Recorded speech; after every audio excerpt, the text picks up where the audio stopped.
Welcome to the Her Story Circle podcast, the podcast that brings you the extraordinary tales of everyday women who are changing the world. I'm your host, Gertrude Mache, and I'd like to acknowledge traditional custodians of the land on which we meet today. I also like to pay my respects to elders, past, present, and emerging. Every week, we dive into the lives, challenges, and triumphs of women from all four corners of the globe. We're here to inspire, enlighten, and connect, sharing stories that uplift and empower. So grab a cup of coffee, settle in, and join us as we explore the incredible journeys of women shaping our future. This is Her Story, where every woman's voice matters. Hello, everybody, and welcome back to the Her Story TV and the Her Story podcast. This is Gertrude Mache here in beautiful Melbourne, Australia. And today I am graced with the presence of yet another fascinating woman. Welcome, welcome, welcome to our tribe. Please tell everybody your full name, where you're based, how old you are, and share your story with us today.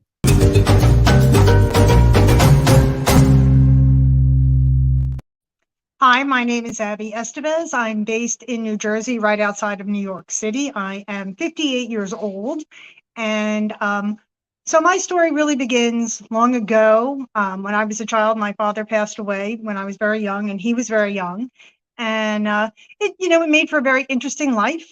I was raised by a single parent. And eventually, you grow up, you have kids of your own, and then right after having my second child, I started to develop symptoms of thyroid disease. I have Graves' disease, and it went undiagnosed for a long time. So in 2009, it was finally diagnosed. After a lot of, fighting for it, it turns out that my mother and my grandmother both had it, so it's hereditary. And finally, once it was taken care of, it was great. I felt much better. And then, life goes on, raise your children. I've had a very good life. I can't complain. And then in 2016, I went to my oncologist about my thyroid for a follow-up, and she was a new doctor. And I almost didn't go to this appointment. And then I went, and, I like to get my nails done. I have a fancy manicure all the time. And the doctor looked at my nails and said, do you ask me if I smoked? And I do. And so she said, I think that you have lung disease. Of course, her doctor's a pulmonologist. He happens to be the head pulmonologist at one of the hospital, my local hospitals. So I was like, okay. And she called him up and she said, listen, I have somebody I need you to see. And I went and I saw him. And this was 2014. I was diagnosed with lung cancer. It was stage 2, which is, I consider myself very lucky. Normally this doesn't happen. You normally don't get diagnosed until you're much further along. And, it was like a whirlwind. I went in and I got diagnosed. I had CAT scans. It's like, I can't even tell you like the steps. It's like, I had a chest x-ray. I had a CAT scan. I went in for another CAT scan. I got diagnosed because it was a biopsy CAT scan. And then, chemo, surgery, done. No hair. That was like the worst. And I had this weird dream one night about losing my hair before this all began. And I didn't know why. And I was very much addicted to my hair. I had long blonde hair. It was great. And now, so I don't have it anymore, but that's okay. So after being sick, I was searching for something. I wanted to be better. I wanted to be well. I didn't really do a lot of research. I know a lot of people, they get sick, they research on the internet. What's wrong with me? How do I do, what can I do for it? I didn't want to get involved. I was very disconnected from my own diagnosis. So I still have my thyroid, and I still have thyroid disease. So I still have Graves' disease. And I refused to have it radiated because everyone I spoke to said not to do it. So I'm dealing with the cancer, I'm dealing with the thyroid, and kind of everything at the same time. And I have a husband, I have a couple of kids, and they're now adult men. And so there's like always something. It's constantly busy. So after I was done recuperating from the cancer, I, I wanted to help people and I wanted to start something new. So I went to school. I went to the Institute of Integrative Nutrition to be a health coach. And so I did that, and I have helped clients and groups, and I've done some public speaking. And so that's what and I work a full-time job as well. And right, I have a couple of websites of my own, and that's what I do. For fun, I'm also a gamer. I know at 58 years old, it sounds funny, but I run an international gaming group online, and mostly men, a couple of women. We have a lot of fun. We're old people playing an old game because most of us are older. Years ago, when the game was busier, when we first all started about 20 years ago, I had a lot of young people who feel like I raised them along with my own children. So I game. I love to cook. And if you see my Instagram, you'll see that I do a lot of cooking, and I share a lot of what I do online. And I travel a lot. My husband and I last year went to go see Red Hot Chili Peppers in Seville because we loved Seville. And when I saw that the tickets were for sale, I looked to see where they were, and we picked that. And that's where we went, and we got to see them. It was great. And it was very different from anything I've ever done before. So, I'm always very busy. I always have stuff that I like to do. I like to do lots of different things. I like to be creative. But travel and helping people are definitely the two things I like to do the most. Um, I'm always talking to people, trying to find out what I can do to help them, what's bothering them. I'm the person in the supermarket line that, you look at them and you're like, oh, I could tell them my life story. And I can, people sometimes just need to share. So, like I could be at the deli counter for an hour while someone tells me all about the traffic they got stuck in and how it inconvenienced them and how, they were on their way to the hospital or to visit somebody in the hospital. It's always like something like that. And then, I work a hybrid schedule, so I get to go into my office a couple times a week, which is nice. But I feel like I miss my friends, like we haven't really had an opportunity to spend a lot of time together. So it's been a lot more connecting online and making phone calls. And I wanted to think about what makes me special and what makes me stand out from other people. Like I think that lots of things make me special and different. I read a lot of sci-fi. I'm very interested and fantasy books in my spare time, and mostly on my commute in New York City. And I game and I play a sci-fi game and play The Sims, which is always fun because it's nice to play God sometimes and control other people's lives. Can't really do in real life. I have a lot of plants, which you can see some of them around me, so I like plants. I have a lot of interests, a lot of things to keep me busy. So it looks to me like you have lived an incredible life, Abby, and very, very different in the different experiences you've had. Now, let's go back a little bit to your diagnosis with cancer. A lot of people jump into fear the minute they're told the C word. What do you think has kept you going and kept you positive along this journey? Well, I have always believed that it wasn't going to get me. Like I wasn't going to let it bother me. I wasn't going to let it stop me. I was going to start living every day like it was my last day. And I'm not a woe is me type of person. I just, but like I said, I didn't do any research. So I wasn't all of a sudden jumping into groups and looking online and looking to see what are people suffering from, because I think that personally for me, that brings me down. I wanted to be positive. I had, well, my kids weren't little kids anymore, but I had something really important to live for. And I love my husband. My husband was like a rock. He really like, it was me and him against the world. And we worked through everything together. So, and I try to tell other people who were sick, so you have to believe that you're going to get better, because your mental capacity for healing is so important. That is so true. That is so true. A lot of times it's more your mind that will take over and progress the disease. So if your mindset is right, you can almost get through anything in life. Exactly. Now, the domesticated jungle, tell us about that. That's an interesting catchphrase. How did it start, and what do you get involved in? Well, the domesticated jungle, I started in 1994. I originally started out, I needed a name for a company, and I was looking to take care. I was working in the florist. I was a florist at the time when I first got out of college. And when I went to college, I studied horticulture. So I was a florist. I worked in a greenhouse, and needed a company name. So that was the name that we picked. It was kind of like like a haha. What's a funny name? And then it kind of evolved, and we went into uh, bags made from recycled materials, um, ethically sourced and ethically made products of all kinds, clothing, personal care products, home care products. And the website's been up and down. When I got sick in 2014, I took the website down and I wasn't doing any business. I recently put it back up. So I do the website. I pick all the products that I sell on the website. Absolutely fantastic.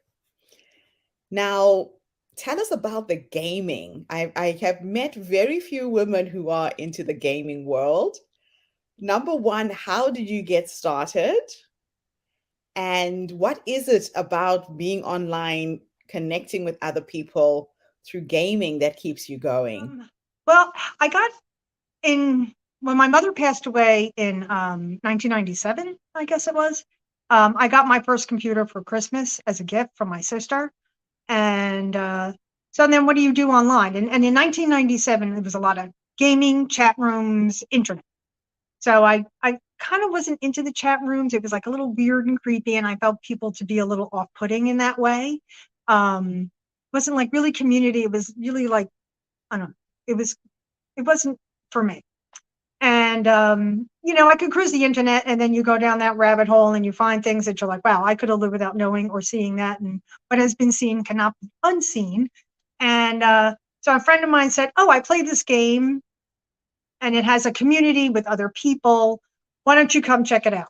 So my husband and I both started to play. At first, we were sharing the computer, so we would go back and forth, and then we each got then we got another computer, so we could both play together. And it's a lot of fun. What I like about it is, you know, I play a game that's that's been around almost as long as I've been playing online games. And actually, I find that more and more women, especially older women, are playing for the social aspect of it. Because there are a lot of games that, in the one that I play, we have a community. So there are people who I know in this game that I have known for 20 years. And it's a nice relationship. I mean, have I met them in person? No. We do use software that allows us to speak to each other, like speaking to anybody over the internet. No, we don't use video, but we use audio. And you get to know people, you kind of get involved with their lives. And I find that very interesting. And actually, older women are the largest growing sector of gamers online right now. That's absolutely fascinating. And so, your kids, how old are they? How old were they when you got ill? And what was their reaction to everything that was going on around you? My sons are, one is 27 and one is 32. How old would they have been? So I don't even know. It was 8 years ago. So 19 and 25. Yeah, 19 and 25, something like that. I mean, they were very supportive. My family is very, very supportive. I mean, I opened up my eyes in the hospital, and within a half an hour, both of them were there. One of them had brought me a cup of coffee because it's like my favorite thing, and the other one, they are everything to me. They are wonderful, and they're very different, and they're just great kids. Anything I ask of them, whatever it is, even though they're adults. One of them lives with me, one of them doesn't. But they're just really terrific and very supportive. One of them, there is nothing I could say that he doesn't say yes or you're wonderful to. Like, what do you think of this? I think it's great. I'm like, could you be a little bit more objective? No, you're my mother, and I think everything you do is great. That's literally what he said to me. So, and they both game as well. I mean, we have a lot in common. So, the sci-fi, the gaming, just like, and they're both very creative people. So, you really found a way to bond and connect with your boys through playing these online games. That's really quite fascinating. Now, what does the future look for you? You sound to me like a woman who is constantly on a quest to reinvent herself, learn new opportunities. You are reinventing yourself every step of the way. And most women, after we turn 50, we start to kind of give up on ourselves. What's in store for the next Well, I'm 50 actually years? right now working on another website because there isn't enough to do on the first one. But I have another one that's Harmony Lifestyle and Wellness, and I am putting together a couple of coaching programs that will be done through email and online, and to work with other women because, listen, I'm much closer to 60 than I am to 50, and I'm not done yet. I don't know what the future is beyond this, but I have a new coaching program coming out. I have a 3-month coaching program coming out because I think that women need to know that they don't have to feel bad and they don't have to be tired. You know, they can feel good, they can eat well, and they can have a full life, whether they're with the partner, without a partner. You know, they need to take care of themselves, get up and do. They have to prioritize whatever it is that they want to do, any dreams that they have. You know, when I was a kid, because I only had one parent, my mother never said no, and my mother never really discouraged anything. Well, maybe once or twice, but for the most part, anything I wanted to do was fine. You want to do this? Go ahead, figure it out, do it. Don't talk about it, do it. There is no can't, it's only I can. There's no try, there's only can. So I like to encourage other people to do that. If someone says to me, well, I want to do this, I'd be like, well, do it, try it. You may hate it, you may decide that it's not what you want to do, but you got to do it. You got to try it before you say no to it. I absolutely love that.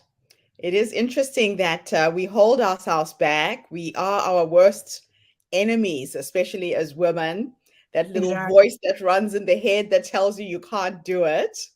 So you should just jump in feet first and give it a try.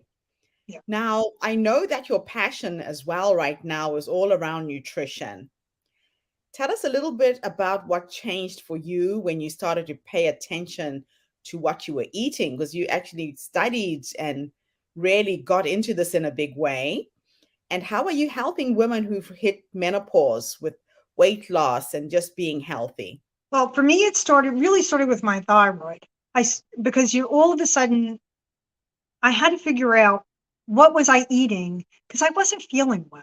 Like they're giving me pills, I'm taking the meds, and I'm like, I mean, I feel better, but I wasn't feeling great. Like, what could I do to feel great, and to look good, And so I started doing elimination diets on my own. I tried the GAPS diet, which went very, very well. And it's great for purging and giving your body a clean kind of a start before you do any other dieting. I have also done the FODMAPs diet a little bit because I have a very good idea. Like I would eat dairy. I didn't feel good. I would eat soy. I didn't feel good. I like edamame. I don't really like tofu, and I do eat Chinese or Asian foods, but that have soy sauce in them. But I know what I'm getting into when I eat them. I don't eat dairy products. Well, I eat dairy products, but I'll eat sheep's milk or goat's milk dairy products, and they're also good for you because they give your body MCT oil, which you need for your brain. So I do a lot of studying on my own. I follow different researchers and doctors who publish reports and share online, on YouTube or on podcasts and books about different kinds of health issues, including happiness, including what makes people happy and the connection between what being happy and your health. And that was like one of those things about not uh, not letting anything stop you, not being like, oh, woe is me. Because once you start with the woe is me and being a victim, you're done. So what I try to impress that upon people that I work with. I work with a few clients that I know have worked with for a long time, have worked with through word of mouth, who I know personally, people who have come to me and said, I need help. Can you help me? And, we review their diet. I'm very big on working with the diet journal because that's always the perfect place to start, is to look at what are you eating and how is it making you feel? Because if you're eating stuff and you don't feel well, got to stop eating it and move on. And that's a big impression. People don't understand that, yeah, you may love to eat meat, but that doesn't mean the meat loves you. And you may love to have cheese and milk, but they're not loving you back. So if your food isn't loving you back, there's no point in eating it. Yeah, you're right. And our food is really the fuel that keeps our bodies going. And when you're younger, you can almost eat anything, but the older you get, it gets a little bit more difficult to digest certain food types. I know when I had heart failure, I Oh started cutting no. out meat completely and just focusing on fruits and vegetables. It's a completely different feeling. I can't eat meat now. It's an incredible thing. My body just can't digest it. And the inflammation I was feeling in my cells as well was reduced because of that. So just being aware of what you're putting in your mouth, it is crucial at this later stage in life. Mm-hmm. So Absolutely. now if I can take you into the future, we're going to have a little thought experiment. Okay. If I could take you into the future, you're 100 years old. You're sitting on your rocking chair, surrounded by your children, your grandchildren, your dogs, and your cats. And the younger you, the current you, could go into the future and have a conversation with this wise woman. Based on how you're living your life and how she's guided you to the age of 100, what would you say to her when you finally meet her? Wow, that's interesting. What would I say to my 100-year-old self? I think that mostly I would want to know, what would I say to her? Did she get enough exercise? Did she travel the world? Did she see everything she wanted to see? That's the kind of thing I would want to know. There are so many things, because there's so many places I want to go. Like, will I go there in the next 20, 30, 40 years? Will I have seen it all? Will I have gotten to visit all the places I've wanted to see? That's what I would want to know. I love to ask that question because a lot of times women don't realize that that wise woman is already in us, that we can tune into the energy of our future selves. So, what I do a lot of times if I am working on something and I get stuck, I tune into the energy of the future me that I am becoming. And I go into my meditation and my prayers and I ask her questions. I Oh, can that's just say, amazing. so what is the next step? You need to guide me. And I then love I that. wake up with all these knowings, these things that I think, where did that come from?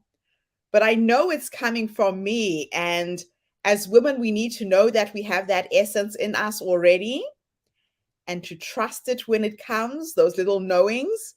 It's already in you.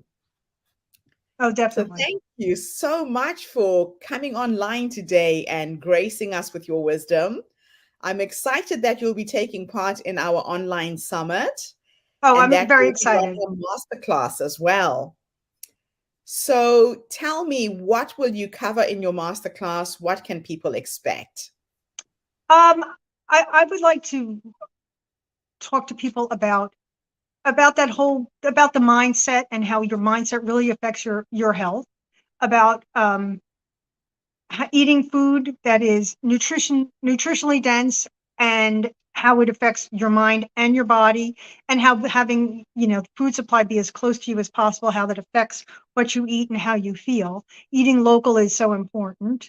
And making time for yourself, because I think that people forget to do that. I mean, something so simple as going for a manicure, taking an hour and sitting in a bathtub, reading a book, whatever it is, but scheduling in that time, making a date with yourself and sticking to it, and how that alone can really make a huge difference. I love it. Self care is something a lot of women don't know how to focus on. We're so busy taking care of everybody else.